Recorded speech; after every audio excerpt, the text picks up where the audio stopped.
Great to see you again yesterday. Just to recap on our session, what we're trying to get is a more neutral look to your swing in regards to the path of the golf club. If we take a little look at the footage we took at the beginning of your session here on the left, what we see is a club that works underneath that shaft line very quickly. So the club head works underneath and the hands come out above the line of that shaft. That results in a very shallow or very flat set of the golf club at the halfway stage, which then results into a lifting movement to the top. Because you've started it or completed the backswing with a lift, the tendency then is as you start down, the club continues to move above the line, and you can see as we approach the golf ball, we're a little bit too much out in front with the arms. The arms are way out in front of the line. The club is trying hard to get back underneath, but unfortunately we see a massive difference in shaft angle at impact compared to what we had at address, and the club is approaching the ball with a very open club face. From there, the lower body's got to stay very static as you try to flip with the hands to allow the club to catch back up. So everything's just a little bit out of sequence based on that initial move away from the golf ball, where the club head works inside too quickly and the hands stay above the line too much.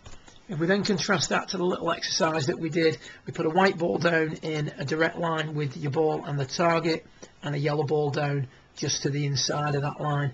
And the idea here is to take the club back over the white ball and return it over the yellow ball, so you're getting this feeling of a little bit more of a sort of out to in swing path.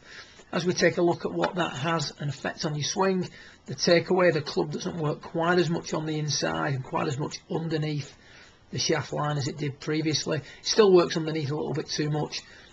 The club halfway back sets in a much steeper position. You can see there that the shaft of the club is above the shaft line that we've illustrated at the beginning of your setup, whereas on the left it's way below it. That means that you can now continue to the top more with the turning of your shoulders, and now as your arms and your body unwind in your downswing, everything's much more synchronized, and the club comes back down on a very similar angle to which it went back on. You can see there that the shaft of your golf club is parallel with the shaft at setup, which means that your swing is on plane. As you now come in, a few of your old habits kick in, the body sort of stops a little bit, club gets stuck underneath that line again. However, as your club approaches the ball, it's less open, less from the inside, and as a result you can get that ball started off more on line. You can see there that the arms and the body work a little bit more together. Still like to see a little bit more life in that body as you come through the hitting area. But all in all, a much improved golf swing, a much simpler looking swing.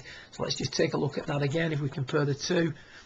At the beginning of the lesson, the club works away too much on the inside, sets very flat, is lifted to the top, and then the body spins out on the downswing, producing this swipe across the ball that we can see there.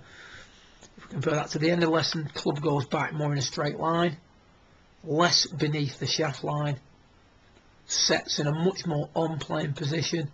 As a result, you can continue to turn to the top, and then the sequencing of moves is a much more natural one on the way down. So there are things in there that you're just going to let the dust settle on, Eddie.